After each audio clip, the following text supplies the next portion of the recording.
નમસ્કાર મિત્રો, સાયંકાલ શિક્ષા અભિયાનની આપણી આ યુટ્યુબ ચેનલમાં હું અનિલ સર તમારું સ્વાગત કરું છું। આજના વિડીયોમાં આપણે જોઈશું કે CET 2026નું પરિણામ આવ્યા પછી રજિસ્ટ્રેશન થયા પછી ઘણા બધા મિત્રોને અપ્રુવલ અંગેની સૂચના આવે છે, સાથે સાથે સમય મર્યાદા પૂર્ણ થઈ ગયેલ છે એ પણ સૂચના આવે છે।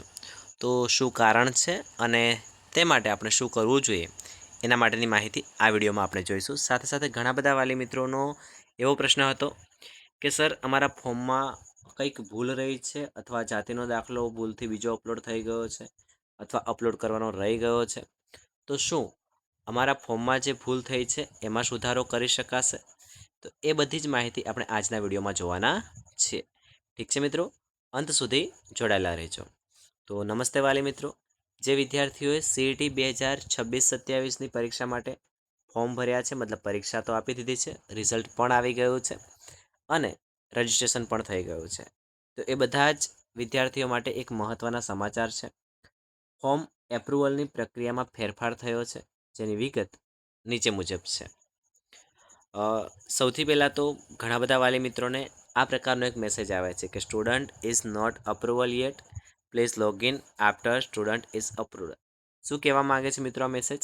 તો મિત્રો એવું કહેવા માગે છે કે તમે જે રજિસ્ટ્રેશન તમારા બાળકનું જે રજિસ્ટ્રેશન કરાયું છે એ અરજીને હજુ અપ્રુવલ મળ્યું નથી, મતલબ એ અપ્રુવડ થઈ નથી, તો તમારે શું કરવું જોઈએ? તો એના માટે તમારે અમુક સમય પછી ફરીથી લોગિન કરવાનો પ્રયત્ન કરવો છે। ક્યારે લોગિન કરવાનો પ્રયત્ન કરવો જોઈએ? તો જ્યારે તમને અપ્રુવલ મળી જાય ત્યારે। સૌથી પહેલી વાત કે અપ્રુવલ મળશે કેવી રીતે ખબર પડશે? તો શરૂઆતમાં તો આને લગતા અપ્રુવલ મળી જાય તો એને લગતા ટેક્સ્ટ મેસેજ આવતા હતા, પરંતુ હાલ એની ખાસ કોઈ જાણકારી મળી નથી અત્યાર સુધીમાં કે ટેક્સ્ટ મેસેજ આવે છે કે નહીં, પરંતુ છતાં પણ અપ્રુવલ મેસેજ નથી આવતો તમારામાં, તો ચિંતા કરવાની જરૂર નથી। જો તમે આજે એકવાર ચેક કર્યું હોય અને તમારે આવો મેસેજ આવતો હોય તો તમારે ફરી આજે ને આજે 2-4 વાર ચેક ન કરવું જોઈએ, તમારે રાહ જોવી જોઈએ, આવતીકાલે ફરી આના માટે પ્રયત્ન કરવો જોઈએ। અને જો એમાં અપ્રુવલ થયું છે કે નથી એ બતાવે છે કે નહીં અને ફરી જો આવું નવું બતાવે છે તો તમારે રાહ જોવી જોઈએ। મિત્રો, અપ્રુવલ પ્રક્રિયા જે છે તે આપણા હાથમાં નથી હોતી। તમારા બાળકનું જે રજિસ્ટ્રેશન થયું છે એની માહિતી જિલ્લામાં જતી હોય છે અને જિલ્લામાં ગયા બાદ ત્યાંથી જ એ પ્રક્રિયામાં જે અધિકારીઓ હોય છે એ અધિકારીઓ આખી તમારી જે ફાઇલ છે, તમારી જે અરજી છે એને ચેક કરતા હોય છે અને બધું ઓકે છે, ડોક્યુમેન્ટ રેડી છે, સાચા છે, તો એને અપ્રુવલ આપી દેશે। અને જો તમારું અપ્રુવલ રિજેક્ટ થઈને આવે છે તો મતલબ તમારા ડોક્યુમેન્ટ્સમાં કોઈક ભૂલ છે અથવા જાતિના દાખલામાં ભૂલ હશે તો એ બતાવી દેશે કે તમારા જાતિના દાખલામાં તમારો જાતિના દાખલો જે છે એ રિજેક્ટ કરેલો છે, તો એની ચિંતા કરવાની જરૂર નથી। પણ હા, જો આવો મેસેજ આવે છે તો તમારે રાહ જોવાની છે। જેવું અપ્રુવલ થઈ જશે તરત તમે ચોઇસ ફિલિંગ કરી શકશો। ઠીક છે મિત્રો, બીજી વાત, જે વિદ્યાર્થીઓએ અગાઉ લોગિન કરતી વખતે અપ્રુવલ નથી મળ્યું, તેમને આવી એરર આવતી હતી, તેઓએ ફરીથી લોગિન કરીને ચેક કરવું જોઈએ। ફરી જણાવી દઉં છું બધાને કે અપ્રુવલમાં સમય લાગી શકે છે। ગુજરાતના 90% વાલી મિત્રોને અપ્રુવલ બાકી છે। તમારું પણ અપ્રુવલ બાકી હોય તો ચિંતા કરવાની જરૂર નથી મિત્રો।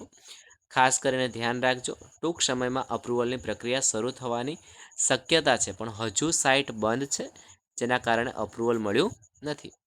બીજો એક પ્રશ્ન કંઈક આ રીતનો આવે છે કે સમય મર્યાદા પૂર્ણ થયેલ છે, the time limit has expired. મિત્રો, આનું એક સોલ્યુશન એ છે કે જો તમારે અગાઉ આવો મેસેજ આવતો હતો, student is not approved, but એના પછી 1-2 વાર લોગિન કર્યું પણ આવું જ બતાવતું હતું, પરંતુ એના પછી તમે જ્યારે લોગિન કરો છો અને કદાચ તમારામાં આવું આવે છે, મતલબ પહેલાં નોટ અપ્રુવલ બતાવતું હતું અને હવે જો સમય મર્યાદા પૂર્ણ બતાવે છે તો એનો મતલબ એવું સમજી શકાય કે તમારું પહેલાં નોટ અપ્રુવલ હતું પરંતુ હવે કદાચ અપ્રુવલ થઈ ગયું છે અને સાઇટ બંધ હોવાના કારણે સમય મર્યાદા પૂર્ણ થઈ ગયેલ છે એવું બતાવે છે। તો શું ચાન્સીસ છે આના? તો જેવી સાઇટ શરૂ થશે એટલે તરત તમે ચોઇસ ફિલિંગ કરી શકવાની પૂરી શક્યતા છે। ઠીક છે, તો એ બાબતને ખાસ ધ્યાન રાખજો। તો એપ્રુવલની નિશાની જો હવે લોગિન કરવા પર જૂની એરર દેખાતી નથી, મતલબ કે જો હવે નોટ અપ્રુવલ દેખાતું નથી અને જો ખાલી આવું દેખાય છે કે સમય મર્યાદા પૂર્ણ થયેલ છે, તો એનો અર્થ એ છે કે તમારું ફોર્મ એપ્રુવ થઈ ગયેલું હોઈ શકે છે, જેના કારણે નોટ અપ્રુવલ બતાવતું નથી। તો હવે શું કરવું તમારે? તો રાહ જુઓ. જેવી સાઇટ શરૂ થશે એટલે આને લગતી અપડેટ આવી જશે. અત્યારે સાઇટ પર શું અવેલેબલ છે? તો મિત્રો અત્યારે જે સાઇટ ઉપર અવેલેબલ છે એમાં રજિસ્ટ્રેશન થઈ શકે છે. જે આપણી સીઈટીની સાઇટ છે એમાં કે ભાઈ અત્યારે રજિસ્ટ્રેશન થઈ શકે છે. સાથે સાથે ડીપીઓ દ્વારા જે લોગિન પ્રક્રિયા થાય છે એના વિશે પણ સમજાવું છું હું તમને. એ સિવાય બીજું કે અપ્રુવલ મળ્યું છે કે નહીં, જેવું તમે સ્ટુડન્ટ લોગિન કરો છો તો એમાં તમારા બાળકને અપ્રુવલ મળ્યું છે કે નથી મળ્યું એ બતાવે છે. એક મેસેજ આ આવે છે, સ્ટુડન્ટ નોટ અપ્રુવડ, એનો મતલબ કે તમારી અરજીને અપ્રુવલ મળ્યું નથી. બીજો મેસેજ આવે છે કે સમય મર્યાદા પૂર્ણ થયેલ છે.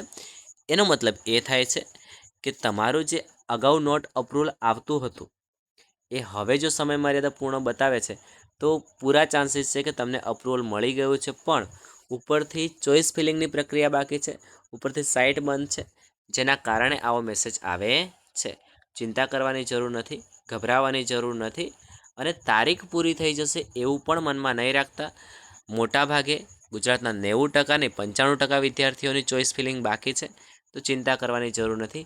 શરૂઆતમાં 1, 2 કે 3 દિવસમાં જેમને રજિસ્ટ્રેશન કરી તરત જેને ચોઇસ ફિલિંગ કરી છે એ બહુ ઓછા વાલી મિત્રોને ચોઇસ ફિલિંગ થઈ છે, શાળા પસંદગી થઈ છે. એટલે તમારે ચિંતા કરવાની જરૂર નથી. તમારા બધા બાળકોને એડમિશન મળશે અને મળશે. ઠીક છે મિત્રો? તો આગળની પ્રક્રિયા શું છે? તો જે વિદ્યાર્થીનું ફોર્મ એપ્રૂવ થયું છે તેઓ સીધા જ હવે ચોઇસ ફિલિંગની પ્રક્રિયામાં ભાગ લઈ શકશે. પણ ક્યારે? જ્યારે સાઇટ શરૂ થાય ત્યારે, જ્યારે ચોઇસ ફિલિંગની શરૂઆત થાય ત્યારે. અત્યારે ગવર્મેન્ટ તરફથી અપ્રુવલ ચેક કરવા માટે, રજિસ્ટ્રેશન માટે, પ્રક્રિયા માટે એ જે પ્રક્રિયા છે એ ચાલુ છે.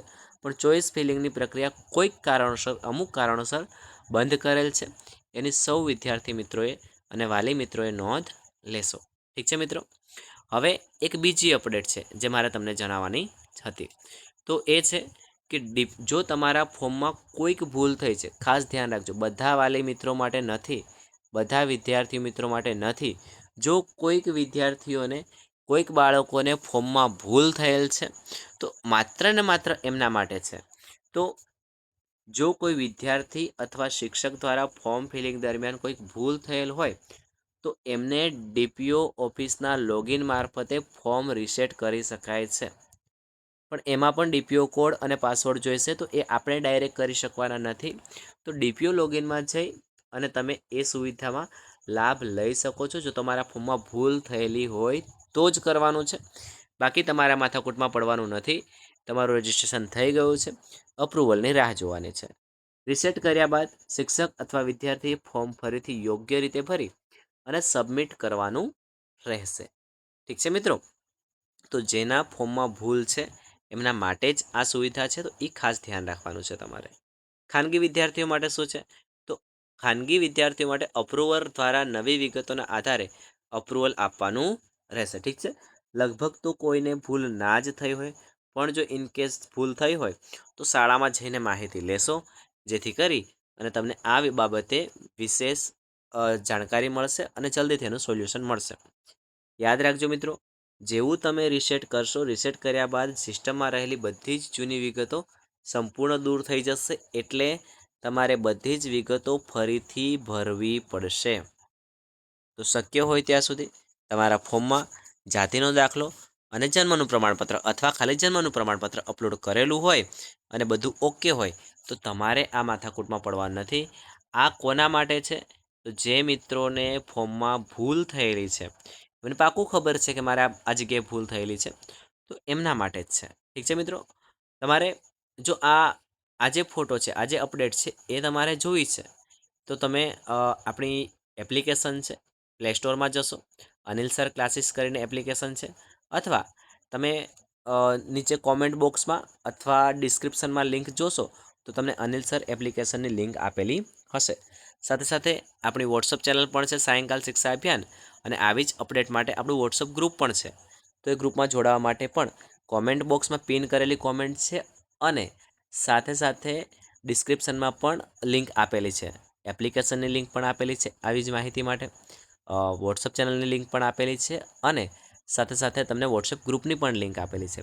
તો આ બધી જ નાની મોટી અપડેટ્સ હોય, કોઈ નવી પીડીએફ્સ હોય કે જે પણ નાની મોટી માહિતી હોય એ સૌથી પહેલાં અને વહેલા મેળવવા માટે આપ સૌ અમારી સાથે જોડાઈ શકો છો. મિત્રો યાદ રાખજો, અહીંયા અમે કોઈ વ્યૂ માટે કે પછી વાલીઓને ગેરમાર્ગે દોરવા માટે કે પછી કોઈનો ટાઈમ વેસ્ટ કરવા માટે વિડીયોઝ બનાવતા નથી. ઘણા બધા વાલી મિત્રોને આની જાણ નથી સીઈટીનું પરિણામ જાહેર થયું. ઘણા એવા વાલી મિત્રો છે કે જેમને આ બાબતે માહિતી નથી. વિડીયોઝ અપલોડ કર્યા પછી, પીડીએફ શેર કર્યા પછી, ગ્રુપ બનાવ્યા પછી ઘણા બધાને હેલ્પફુલ થયા છીએ. તો પ્રયત્ન કરીએ છીએ કે કોઈ આ જે માહિતી છે, સીઈટીના જે લાભો છે, એનાથી કોઈ વંચિત ના રહી જાય. એ જ નાનકડો પ્રયાસ છે. જો તમને માહિતી ઉપયોગી થાય છે ખરેખર, અને જો તમને ખરેખર ફાયદો થાય છે કે હા અમારા વિડીયોથી તમને લાભ થાય છે અથવા સાચી માહિતી મળે છે, તો મિત્રો ખાસ વિનંતી છે કે એકવાર કોમેન્ટમાં જરૂર જણાવશો કે હા તમને ફાયદો થાય છે. સાથે સાથે વિડીયોને લાઇક કરજો, શેર કરજો અને ચેનલને સબસ્ક્રાઈબ કરવાનું ભૂલતા નહીં. જેવી નવી અપડેટ આવે છે કે તરત હું તમને વિડીયો દ્વારા અથવા મેસેજ દ્વારા અથવા સ્ટેટસ દ્વારા હું તમને જાણ કરવાનો પ્રયત્ન કરીશ. મળીએ નવા વિડીયોમાં. ત્યાં સુધી જય હિન્દ, જય ભારત, ધન્યવાદ.